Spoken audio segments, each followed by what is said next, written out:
What's going on, boys? It is day number 21 of reading through the book of Job. We're going to be looking at another reply by Job. This time it's going to be to Zophar that we were reading about yesterday.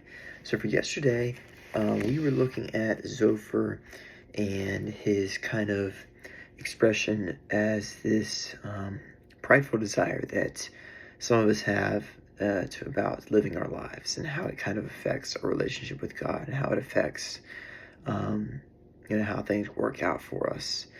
And most importantly, that all of our words that we speak, and everybody, every single person on the planet, regardless of what you believe, or if you're male or female, or if you don't matter what, where you come from, that we're all heard. We're all heard by God. So for today, we're going to look at Job's reply of what we can consider a word of the chapter, which is wicked. Now, we're not referring to the movie here, but we are going to be talking about wicked in the terms of, people who live sinful lives. And I want to start off by looking at verse 7, and it's going to be a question that Job asks, and it's going to be answered throughout the chapter. And I'm going to try and break it up into a couple of sections to really kind of show how Job is really like, well, okay, he can hear all of us, but what about these wicked people? What about these wicked people who, are going about doing these lies? In verse 7, he says, why do the wicked live on, growing old and increasing in power? So, in other words, why are the wicked continuing to live?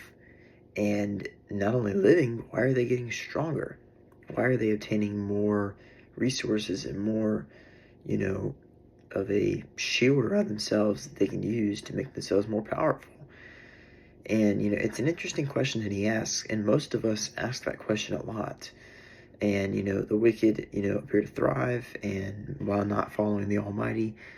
And most of us can kind of, create an example in your head, maybe of someone in your life that or maybe a famous influencer, or a celebrity. And you may ask yourself, well, why is it these bad things that this person does, they're not getting punished for it?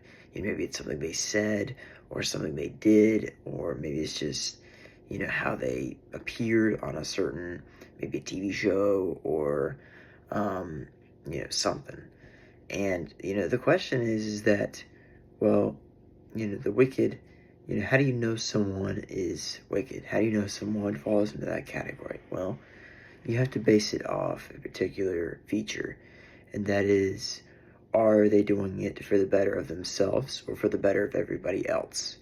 And as most of us know, for the better of themselves, that's what we call selfishness. And when you do it for the better of other people, and in other words, when you're trying to, live a life while also, bettering other people around you, that's living a godly life. And, the wicked live their life according to what they think and they believe. They think only about themselves, and they care only about themselves. They really don't care about other people. They just, whatever they receive, whatever they have, they use it. They sometimes brag about it and think they're better than everybody else. It says in verse 13 to 14, Job says, they spend their years in prosperity and go down into the grave in peace. Yet they say to God, leave us alone. We have no desire to know your ways. So, the wicked, the wicked, are following according to their own will and filling themselves with treasures that may appear good, but deep down, it doesn't agree inside. We read yesterday that, some of these evil consumptions that we have may, taste good on the tongue, but it doesn't mean they're always going to agree with our stomach, and it may turn sour and cause this almost poisoning effect that most of us have had at one point in our life, whether it's something, we've ate that's been in the fridge for a long time, or we've eaten this food for the first time and it doesn't agree with your stomach, and next thing you know, you're having, food come out both ends, and it's a rough day. So it's the same thing with God here. Whatever you consume, you have to be very careful, because it can have a prominent effect on the rest of your body. So, what you consume, people say, oh, I want to change this certain aspect about myself. Well, you got to change what you consume, because what you consume is what determines that. And, you can't change yourself just by saying that you're going to do it. You have to actually put it into action. Action always speaks louder than words, And then the last set of verses that I want to cover is verses 22 through 25, where Job kind of makes an interesting, expression, I guess you could say. And he says, "Can anyone teach knowledge to God, since he judges even the highest? One person dies in full vigor, completely secure and at ease, well nourished in body, bones rich with marrow. Another dies in bitterness of soul, never having enjoyed anything good." So he's kind of making this, comparison. Well, actually, let's look at the first part first before we make this comparison. He says, "Can anyone teach God, being that he's the God of judgment? Can anyone really say anything to him? I mean, he's just going to judge us anyway." And the answer to that is, well, it's not about us teaching God, because God already knows. It's about God listening to us, because God doesn't just do whatever he wants just because we, don't like something. He wants, to hear us. He wants to, understand us, how to relationship with us. When you're in a relationship, it's not one-sided. One person does it all. It's a both way, scenario. One person says one thing, another person says another thing, and then you kind of, you maybe, have this long conversation, and then you figure it out. That's how God is. He's like, hey, this is how, you've been going through. You'd like to tell me what's going on. Obviously, like you said, God knows our thoughts. He knows what we're, facing every day. But, he doesn't try to say, whenever we talk to him, he doesn't try to force us and say, oh, well, you did this. Or you did this. He's not a dictator. He's not a, someone who's just going to expose you because he knows you. He's going to be willing to listen to you. He wants to hear what you have to say because, what for example, what you may hear about somebody or what you may see about somebody doesn't mean that's who they are. Until you really have an intimate one-on-one with them, that's when you can make that ultimate decision to say, okay, that's the type of person that is.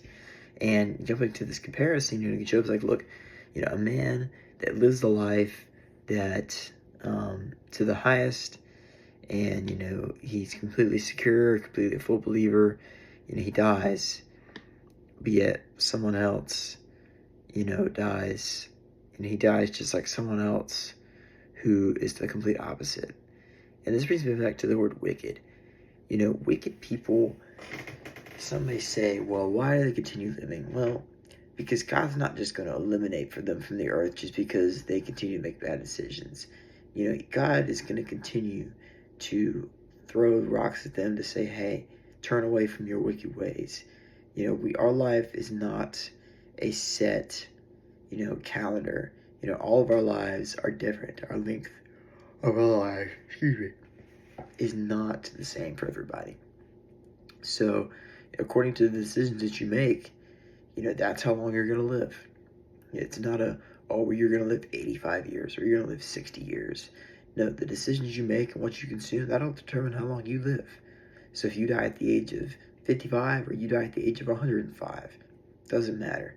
The decisions you make will have an outcome on how your body can, continue to process daily functions. And that's why sometimes these people see the wicked and they ask, why they continue thriving. Well, because, they may appear to be doing great, but deep down they're probably not. And the decisions that they're making is going to come back to bite them one day. And it's always going to come back and get you at the time when you least expect it. And so we have to be aware of that. Don't let yourself fall into that wicked category. Allow yourself to be led by God's word. And remember that God is going to do a lot of things that we're just not meant to understand, because God is holy and almighty and he exists outside of time. And it's not something that we can comprehend, because we are, human beings that are made with free will. And there's certain things we're just not meant to understand. And, eventually we will understand when we get to heaven. But you have to be willing to use what you have and move forward. Understand that God will reveal things to you one piece at a time. Just like a puzzle, you have to put one piece in at a time to make the whole thing complete. And that's how God is. He'll put one piece in your life, and you have to figure out where that goes. And that is the end of today's word. I hope you guys have had a great start to your week. I hope you guys do well this week. If you have any exams or finals, I'll be praying for you. But other than that, I hope you guys have a great remainder of your day or night. See you soon. Peace out, boys.